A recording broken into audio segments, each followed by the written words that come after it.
all I can think of is nulli vendemus, nulli negabimus, or differemus justitiam or propitiam, which translates into, to no one will we sell, to no one will we deny or delay right or justice, which is exactly what is being done to the Irish people right now when it comes to pollution problems.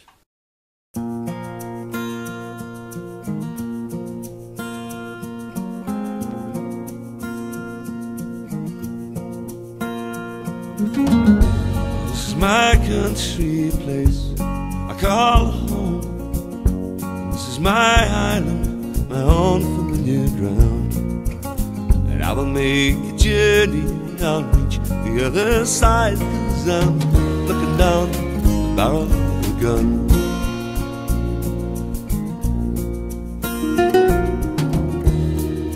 Nothing means that much to me, no place else that I would ride. In September 2000, Cork Harbour is where the Belgian multinational Endeavour proposed to build toxic waste incinerators. In response, the harbour area communities united, informing themselves of the consequences by inviting experts to Cork to speak to and educate those being asked to live with these new developments. With my camera, I traced their journey. The following is a record of what the communities learned and how they chose to respond to the threat of incineration. Based upon my experience of travelling around the world, there are two laws of pollution. The first law is the bad law, and that says that the level of pollution increases directly with the level of corruption. The more corrupt your country, your community, the more polluted your country or your community is going to be. That's the bad law. The good law is that the level of pollution decreases directly as the level of public participation increases. The more the people are involved, the cleaner your political system gets and the cleaner your environment gets. I'm absolutely convinced this incinerator is not going to be built as long as you remain united and organised and energised. Just this Friday I was at a meeting at which Dr. Padraig Larkin was there, and he's the head of the Irish Environmental Protection Agency, and I asked him, does the Environmental Protection Agency monitor for any emissions that aren't in the licences? And he said they monitor for all emissions with mass spectrometry or something like that. He said they could monitor for every chemical. Can I not believe what he says? I think really, I mean, we're all a little old to believe in fairy stories, and that particular statement, we run 2 GC mass specs, which is the instrument that he's talking about in our own laboratory back at Exeter. And when we are faced with an industrial effluent, we are very lucky to be able to characterise 10% of the chemicals that we find. No, he's telling you, you don't believe that. You don't believe a word of that. You go back to him and you ask him for the proof of that. It's rubbish. It's balderdash. In Barney Healy, some years ago, a teacher there asked the class, put up your hands, anybody that used an inhaler. And out of that class of school children, 50% of them held up their hands. And I think that is a sort of testimony which indicates that there are real problems in this country, in Ireland, due to the concentration of industries in the sort of location that exists in Cork Harbour, with restrictive topography, frequent weather inversions, and a large human population to suffer the ill effects. In other words, poorly located. So asthma will rise first as a result of pollution, and then later the cancers will occur much later. So we probably have not seen the full epidemic yet of cancers that are likely to occur because of the environmental hazards in this area. A hazardous waste incinerator, and we were assured that it was safe. And I asked them when I was there, where's the nearest house to this incinerator? And do you know, it was built in the middle of a 6,000-acre industrial estate. That's where their hazardous waste incinerator is built.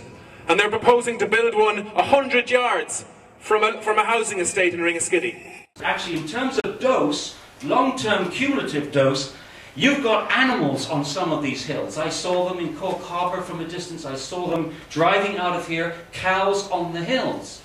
Now the point about that is a recent German study has shown that a cow would put as much dioxin into its body as you would put into yours if you stood on that hill and breathed the air for 14 years. 14 years of human breathing, that's how much a cow accumulates. So you're asking for trouble. You're saying it doesn't matter if the amount of dioxin comes out of here is small or large, whatever comes out, a lot of it's going to be concentrated in these animals and delivered back to the human population. The problem with dioxins and PCBs and some organochlorine pesticides is they're fat-soluble. The problem with fat-soluble substances when they're toxic is that they get through the membrane of the cells which make up our tissues. They go through the walls, if you like. We are guarding the windows and doors from water-soluble substances, but as the walls are made of fat, anything that's made of fat, there's no guard against it. So they go straight in, which means they can attack very delicate parts of our machinery. What happens when dioxin comes in, what it does is to switch on genes. Now it turns out that dioxin interferes with 6 different hormones.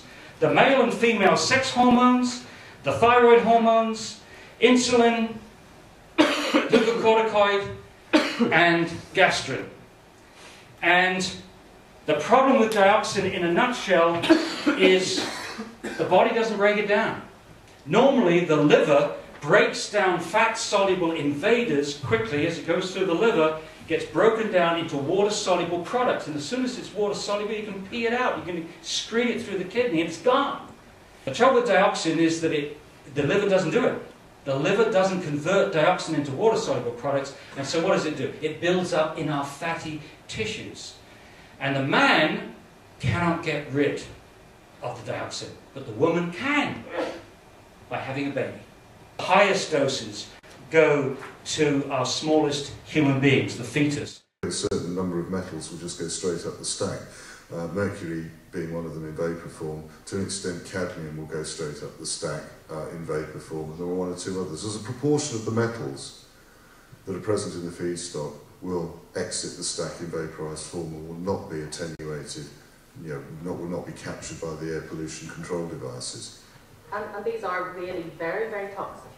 Well, they're toxic. Yeah, I mean, certainly, cadmium compounds are known carcinogens. Chromium compounds are known carcinogens. Mercury is a very potent neurotoxin, and over a period of time, those emissions, particularly with the topography in the area here, could have very, very, very important impact. Another issue of concern is whilst I was in Cork Harbour, there were fishermen. I saw boats with fishermen in them, clearly getting fish from these waters. Of great concern here is that Indiva, when asked what it was going to do with the activated charcoal, which is one of its filters, said they're going to put it back into the furnace and burn it. And that is intended to destroy any dioxins that are captured on the carbon filter. But I was amazed and appalled by that answer. Maybe John Ahern is not a scientist and hasn't got any technical training. He's a very good PR man. But to give that answer, either he, hopefully it's he, and not the company, hopefully it's